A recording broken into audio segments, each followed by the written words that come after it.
മണ്ഡലം സത്യഭാമ. കലാമണ്ഡലം സത്യഭാമ എന്ന് പറഞ്ഞു കഴിഞ്ഞാൽ നല്ലൊരു ടീച്ചറാണ്, നല്ലൊരു ഡാൻസറാണ്, നമ്മളൊക്കെ ബഹുമാനിക്കുന്ന ഒരു വ്യക്തിയാണ്. അതുപോലെ തന്നെ കലാഭവമണിയിലെ അനിയൻ രാമകൃഷ്ണൻ, അദ്ദേഹം നമ്മൾ ബഹുമാനിക്കുന്ന ആളാണ്. അതുപോലെ തന്നെ മണ്ടോദരിനെ നമ്മൾ ബഹുമാനിക്കുന്ന ആളാണ്. നല്ല അഭിനയമാണ് മണ്ടോദരിയുടെ. ഇവർ മൂന്ന് കൂട്ടരും കലാമണ്ഡലത്തിൽ തന്നെയാണ്. ഈ മൂന്ന് കൂട്ടരും കലാമണ്ഡലത്തിൽ ജോലി ചെയ്തിട്ട് അവിടുന്ന് വന്നിട്ട് അതേ സ്ഥാപനത്തിലുണ്ടായിരുന്ന ആൾക്കാർ തമ്മിൽ ഇങ്ങനെയൊക്കെ തല്ലുകൂടുക, ഇങ്ങനെയൊക്കെ ഓരോന്നൊക്കെ പറഞ്ഞ് ഈ ആൾക്കാരുടെ മുമ്പിൽ ഇങ്ങനെ നാണം കെടുക എന്ന് പറഞ്ഞ് ഒരുപാട് സങ്കടമുള്ള കാര്യം. നിങ്ങൾ തന്നെ മലന്ന് കിടന്ന് തുപ്പണ പോലെയല്ലേ. നിങ്ങൾ കൂട്ടരും നല്ല കലാകാരന്മാരും കലാകാരികളാണ്. രാമകൃഷ്ണൻ നല്ല കലാകാരനാണ്, സത്യഭാമ നല്ല കലാകാരിയാണ്. അതുപോലെ തന്നെ മണ്ടോദരി മറിമായത്തിൽ നല്ല കലാകാരിയാണ്. പക്ഷെ അങ്ങനെ ഇരിക്കുമ്പോൾ ഇവരെല്ലാവരും അവരവരുടെ മേഖലയിൽ നല്ല കഴിവ് തെളിയിച്ച ആൾക്കാരാണ്. നിങ്ങൾ എന്തിനാണ് ഈ പരസ്പരം ഈ ചളി വാരി എറിയുന്നത് ഞാൻ ചോദിക്കുന്നത്. നിങ്ങളെ ഈ ചളി വാരി എറിയുമ്പോൾ ഈ പുറത്തുള്ള ഇത്രയും ലക്ഷക്കണക്കിന് പ്രേക്ഷകർ എന്താ വിചാരിക്കുക?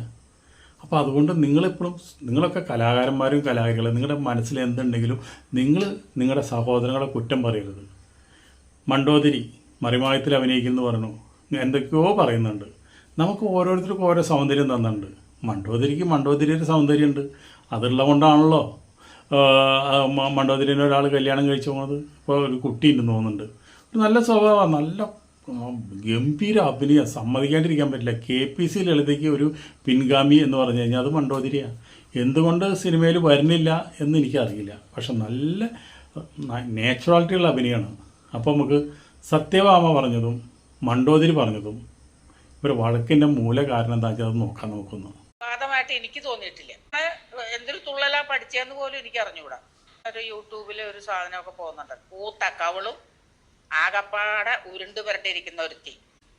ഞാൻ പുരുഷനാന്ന് പറഞ്ഞിട്ടുണ്ട് അടി അതിന്. നീ എന്നെ സ്ത്രീ എന്ന് പറയാനായിട്ട് കേസുള്ള എൻ്റെ എതിർ കക്ഷിയുടെ കൂടെ ഒന്ന് കളിക്കാവോ? എന്തു പറ്റി കളിക്കാൻ പാടില്ലാത്ത ഇന്റർവ്യൂവിന് ചെന്നിട്ട് കിട്ടാണ്ടല്ലേ നീ ഓട്ടം തുള്ളലെടുത്തേ? എന്നിട്ട് നീ എന്തെന്ന് തുള്ളിക്കൊണ്ട് നടക്കണം? ഇപ്പോ ഞാൻ ആ സ്ത്രീ ഒന്ന് കളിക്കാവോ? നീ ജനിക്കണേക്കാൾ മുമ്പ് ഞാൻ ചായം തേച്ച് ഫീൽഡിൽ ഇറങ്ങിയ ആളാണ് കേട്ടോ. എന്ത് കളിക്കാൻ എനിക്ക് ഇപ്പൊ കളി കാണണം എന്റെ കലാമണ്ഡലത്തില്. നീ പറഞ്ഞ ആള് പഠിച്ചതുപോലെ തന്നെ ഞാനും പഠിച്ചത്.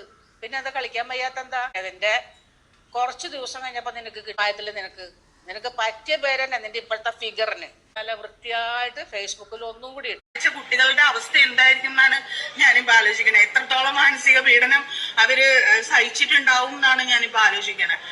ദയവേത് എനിക്ക് ഈ പറയുന്ന സർക്കാരിനോടും അല്ലെങ്കിൽ സർവകലാശാല യൂണിയൻകാരോടും ഒക്കെ പറയാനുള്ളത്, ഇത്തരം ജഡ്ജസ്